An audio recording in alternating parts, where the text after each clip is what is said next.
Good morning everyone. Ayan, so hindi ko na po ipi-play o ipaparinig sa inyo ang orihinal na boses at tunog dito sa event na pinuntahan natin kagabi dahil napakaingay po at talaga namang napakasaya ng mga dumalo dito. Ayan, so punong-puno po ng pagkain, may mga photoshoot, may mga pagrampa, no, ng mga artista at mga iba pang mga endorser ng produkto. Ayan. So, naalala ko lang nang bumisita ako dito, mga kaibigan. It's almost 25 years na pala when I became involved in this company, no? 25 years and still growing. At kagabi nga po ay nilaunch nila yung batch 5 ng Dragons Project. Akalain ninyo yon mga kaibigan. Batch 5 na po ng Dragons Project and if I were not mistaken ay kumbaga kompleto na po yung miyembro ng batch 5 and they are currently planning, no, to start grouping the batch 6. Okay. So, ano nga ba itong Dragons Project? Okay. So, sa panahon ngayon, mga kaibigan, napapansin nyo naman, ang mga artista, mga ganyan, bagamat napaka importante pa rin na magkaroon ng endorsers, no?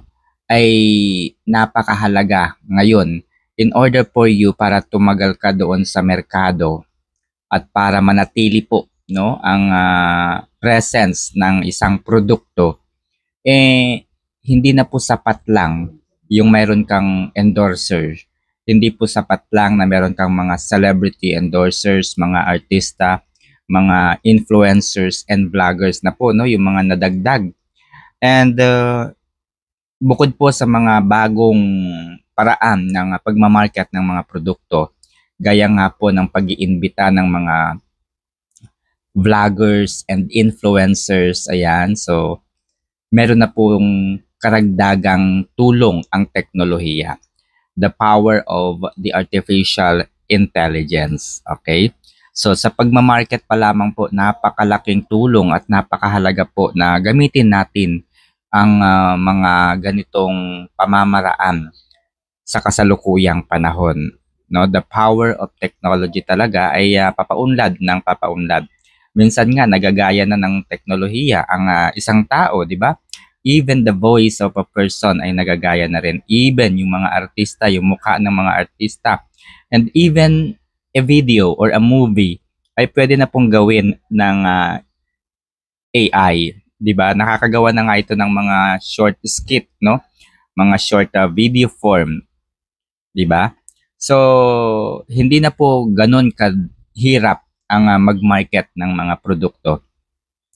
So, alam nyo ba mga kaibigan na ang Dragons Project ay isa sa mga estratehiya ng kumpanya upang nang sa gayon ay matulungan ang mga business partners, matulungan po yung mga nagnenegosyo na manatiling matatag, manatiling kumbaga aktibo sa merkado yung kanilang mga produkto.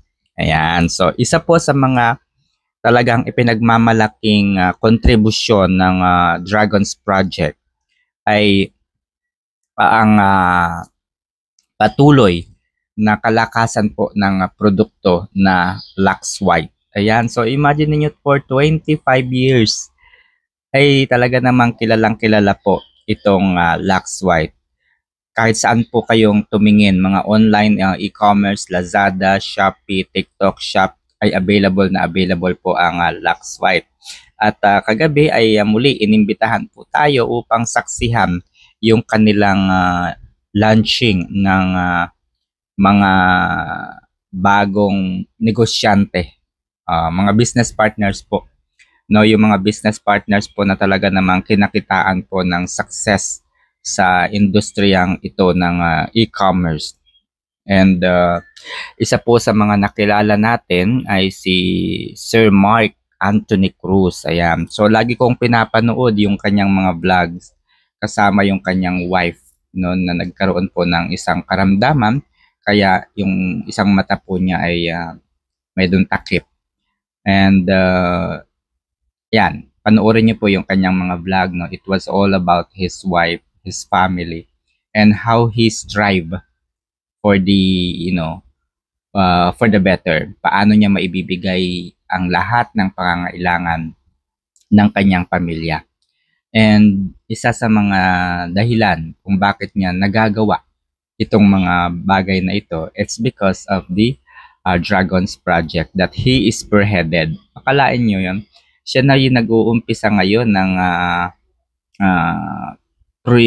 project, no, ng kumpanyang ito. And naka-batch 5 na po siya. Okay? So, ito po, ang ginagawa po kasi ng Dragons Project is they are a group of businessmen, no? Group of businessmen po sila na nagbabahagi po ng kanilang mga business acumen o karanasan. Hindi lamang po karanasan ang kanilang ibinabahagi sa kanilang mga miyembro. Sila po ay nagtutulong-tulong kung paano nga ba makakapag-generate ng sales ang kanilang mga produkto. Okay? Bukod po doon sa sales na yan, kasama na po dyan yung makabagong paraan ng pagmamarket ng mga produkto. Kung inyong napapansin, mga kaibigan, there are so many live streamers ngayon. Ayan, di ba? Marami pong mga live streamers. Nabuo po yung tinatawag nating affiliate system. The affiliate system is one of the strategy to build networks and to be able to promote the products. Kagaya ko po, may mga produkto po ako na naka-published sa Shopee, sa Lazada, at sa TikTok Shop. And when a person decided to apply as an affiliate, ang gagawin lamang niya, i-click lang niya yung produkto doon sa shop, doon sa TikTok, sa Shopee, sa Lazada. I-click lamang po niya yun and isa-showcase niya. No, i-click lamang niya yon and isa-showcase niya sa kanyang live stream, isa-showcase niya sa kanyang mga video, sa kanyang mga photos, itatag niya kumbaga yung product. At kahit hindi sa kanya yung produkto, kapag may nag-click, may bumili doon sa produkto na yon, automatic magkakaroon ng commission yung affiliate. Ganun po ang power ng technology ngayon. And in addition to that, ay yung YouTube. Ayan, itong YouTube na ngayon, mga kaibigan, mapapansin ninyo, sa gitna, sa gilid ng video, may makikita kayong shopping cart o yung yellow basket sa TikTok kung titingnan po natin. Sa TikTok po, yellow basket. Sa YouTube naman is shopping cart, no? Yung shopping cart na nasa gitna ng video.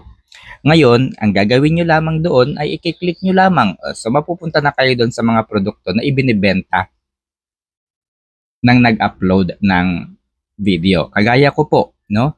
Kung gusto po ninyong subukan itong kanilang produkto na Lux White, no? Meron po silang slimming, meron po silang pampaputi, pampakinis ng balat ng kutis at pampabata. Nandyan po yung stem cell. Ayan. So may stem cell po sila, may collagen po sila. Kompleto po ang Lux White.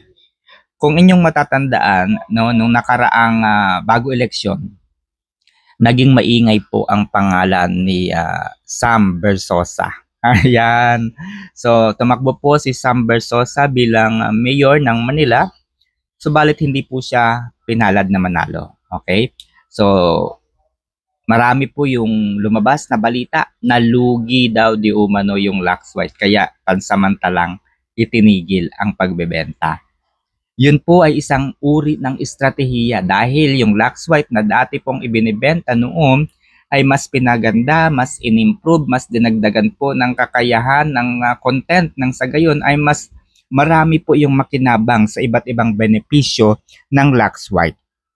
At ngayon po sa kanilang pagbabalik talaga namang masyado pong naging mabenta. Kagabi, mga kaibigan, kung nandoon lamang po kayo sa event, of course, andun yung mga pagkain na masasarap. Kung nandun lamang po kayo sa event, makikita po ninyo yung mga businessmen na talaga namang kumukuha ng mga produkto sa warehouse. Ang dami, ang ganda, promise. Murang-mura yung mga product nila. So, meron ditong halimbawa worth if you purchase, no, kasi ako pag bumili po ako ng product, bulto-bulto talaga. Kasi kapag paunti-unti po, 3, 5 ganyan na produkto, sayang naman yung effort mo, mababa yung kikitain mo doon. Kasi nga, the smaller the quantity of the item or the product that you are going to sell, the smaller your earnings be. Kaya ako po, para makatipid po ako, lalo na sa delivery, ayan, either pumupunta po ako mismo doon sa distributor o doon sa manufacturer, doon sa nagpo-produce ng produkto, kinukuha ko po, pinipick up ko po. Kung hindi ko naman po ma-pick up, ay nag-o-order po ako ng maramihan. Nang sa gayon po, yung delivery fee, delivery charge ay makuha ko naman. Alam ba, magpapadeliver ka, 2 lang pala yung bibilhin mo. Magkano yung delivery charge? So, magkano yung kikitain mo dun sa produkto? 'Di ba? Doon lang mapupunta, doon sa delivery fee. Okay? So, kaya ang strategy po diyan kapag bibili po kayo ng mga product na ibebenta sa TikTok, sa Shopee, sa Lazada, o kaya sa inyong store mismo, mas maganda na damihan po ninyo. Okay, ganun po yung strategy. Ngayon po, ito pong sa Dragons Project, hindi po kayo matatakot na pasukin itong negosyo na ito. Nandyan po si Ann Curtis, si James Reid, si Willie Revillame. Si Willie Revillame, nakikita nyo ba nagpo-promote, nagbebenta? Hindi, kasi marami po siyang affiliate. Si Sam Bersosa, nakikita nyo ba siya nagbebenta? Hindi, kasi marami po siyang mga sales agent. Marami pong mga affiliate ang nagbebenta ng kanyang mga produkto sa Shopee, sa Lazada, at sa TikTok Shop. At syempre, ito pong idol natin, si Sir Mark Anthony Cruz. Ayan. So, pag ganyan-ganyan lamang yan, si Sir Anthony, kung mapapansin ninyo yung kanyang mga vlog, andun, nakafocus po siya sa pamilya niya. Nakafocus po siya sa kanyang pamilya, binablog niya yung yung mga magagandang mga nangyayari, nagaganap, at ngayon po natataon ngayon sa comedy yung kanyang mga vlog, no, with his children, yung kanyang mga anak po, yung kasama niya ngayon sa vlog. Siyempre si wifey niya baka napapagod minsan dahil nga dumaan sa isang karamdaman. So yung mga anak niya ngayon yung mapapanood ninyo. Pero hindi nyo nakikita na kaya pala siya nagkakapera kahit pa ganun-ganon lang siya. It's because there are so many affiliates selling all his products on social media platforms, which includes YouTube, TikTok, Shopee, Lazada. Okay? So, sa mga gusto naman pong mag-avail lamang ng mga produkto natin na ibinebenta, ayan. So, i-click nyo lamang po yung cart. Ayan. Hindi ko na lang po babanggitin kung cart o yellow box kasi meron po tayo sa Shopee, meron tayo sa Lazada, meron tayo sa TikTok Shop, meron tayo sa YouTube, at meron din tayo sa Facebook. Kaya naman, subukan nyo na po, no? Bumili na kayo ng produkto. Stem cell, meron po tayo dyan.